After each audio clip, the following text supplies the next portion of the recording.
যে আমাদের একজন ভাইস প্রেসিডেন্ট মহোদয় এবং সামনে আমাদের 4 জন ইসি কমিটির মেম্বাররা। ইসি কমিটির মেম্বারদের ভিতরে কিছু সুনামধন্য প্লেয়াররাও আছেন। আমরা সবাই জানি কারণ ভাইয়ের কথা, আমাদের দীর্ঘদিন চ্যাম্পিয়ন ক্যাপ্টেন এবং গোলরক্ষক, তার সাথে রূপদাও আছে। আসলে শুরু করতে ধন্যবাদ দিতে চাই ঢাকা নর্থ সিটি কর্পোরেশনের বর্তমান প্রশাসক বা মেয়র পদে যিনি আছেন, খালি প্রশাসক হিসাবে না, বা একজন স্পোর্টস পেট্রন হিসাবে। উনি আজকে যেই আয়োজনটা করেছে আমাদের জন্য, আমাদের মিল্টন ভাই ভেবে আমি পরিচয় দিতে চাচ্ছি। মিল্টন ভাই যেভাবে প্লেয়ারদের প্রতি এরকম আন্তরিকতা দেখিয়েছে, এরকম আজকে কিন্তু যেটা আমাদের ম্যানেজার বললো, খালি পুরস্কার দেওয়ার একটা আয়োজন আজকে নয়। আজকে আমরা আমাদের সামনে যে একটা ভালো ভবিষ্যৎ আছে, সামনে তরুণ প্লেয়াররা তারা যে অনুপ্রাণিত হতে পারে বা ফুটবলে ঢুকতে চাবে, সেই একটা জার্নি, সেই একটা যাত্রা শুরু কিন্তু আজকে আমাদের ঢাকা নর্থ সিটি কর্পোরেশন শুরু করে দিয়েছে। তাই আমি আপনাদেরকে অভিনন্দন জানাচ্ছি, ধন্যবাদ জানাচ্ছি। আমি বক্তব্য বেশি লম্বা করব না, দুই একটা কথা তো বলতে হয় সিটি কর্পোরেশনের ব্যাপারে। সিটি কর্পোরেশন ঢাকা নর্থ এবং ঢাকা সাউথ অনেক আগের থেকে কিন্তু বাংলাদেশের শহরের পায়োনিয়ার লিগটাকে কিন্তু ওনারা স্পন্সর করে আসে। সিটি কর্পোরেশন 2 ভাগ হওয়ার পর থেকেও কিন্তু সিটি কর্পোরেশন এই দায়িত্ব থেকে সরে আসে নাই।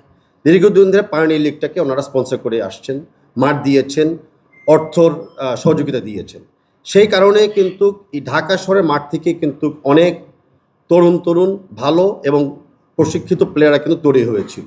তো সিটি কর্পোরেশনের একটা বিশেষ অবদান আছে বাংলাদেশের ফুটবলের এই যাত্রার জন্য। সিটি কর্পোরেশনের সাথে কিন্তু আছে ওনাদেরই পার্টনার রাজুক এবং ক্যান্টনমেন্ট বোর্ড।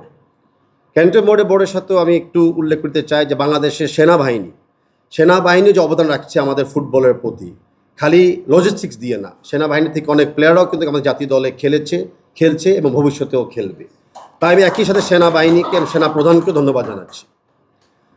আমি স্মরণ করতে চাচ্ছি উইথ আটমোস্ট রেসপেক্ট ধন্যবাদ জানাতে চাচ্ছি যে আমাদের সকলের বর্তমান প্রাণপ্রিয় নেতা, আমাদের মাননীয় প্রধানমন্ত্রী তারেক রহমান সাহেবকে, যে উনি যে এখন ফুটবল এবং ক্রীড়াটাকে আমাদের প্রতিটি শিশুর প্রতিদিন জীবনের ভিত্তিতে অন্তর্ভুক্ত করে দিয়েছে।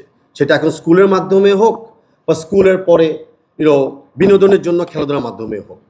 আসলে স্পোর্টসটা আমাদের কী শেখায়? স্পোর্টসটা আমাদেরকে শেখায় প্রতিযোগিতা, প্রতিহিংসা নয়। স্পোর্টস আমাদেরকে শেখায় ভালো স্বাস্থ্য, শারীরিক এবং মানসিক স্বাস্থ্য ঠিক রাখার জন্য। কারণ আমরা সবসময় জানি যে good health prevention is better then reaction. ক্রীড়ার মাধ্যমে কিন্তু আমরা প্রিভেন্টিভ মেজার্স নিতে পারি আমাদের স্বাস্থ্যের জন্য। স্পোর্টস আমাদেরকে শেখায় সমাজকে কীভাবে ঐক্য রাখতে হয়। সমাজে যতই আমরা বিভক্তি থাকবো, আমরা সমাজে যতই আমরা অসামাজিক কাজকে এন্টার করতে দিতে পারবো, ততই কিন্তু আমাদের সমাজ ধ্বংস দিকে চলে যাবে। সমাজকে ভালো রাখার জন্য, ঐক্য রাখার জন্য স্পোর্টস অত্যন্ত জরুরি। সেই স্বপ্নটায়, সেই ভ্যালুটাই আমাদের প্রধানমন্ত্রী আমাদেরকে দেখিয়েছে, শিখিয়েছে। ওনার নির্দেশনার সাথেই কিন্তু আমাদের মাননীয় প্রশাসক এগিয়ে যাচ্ছে।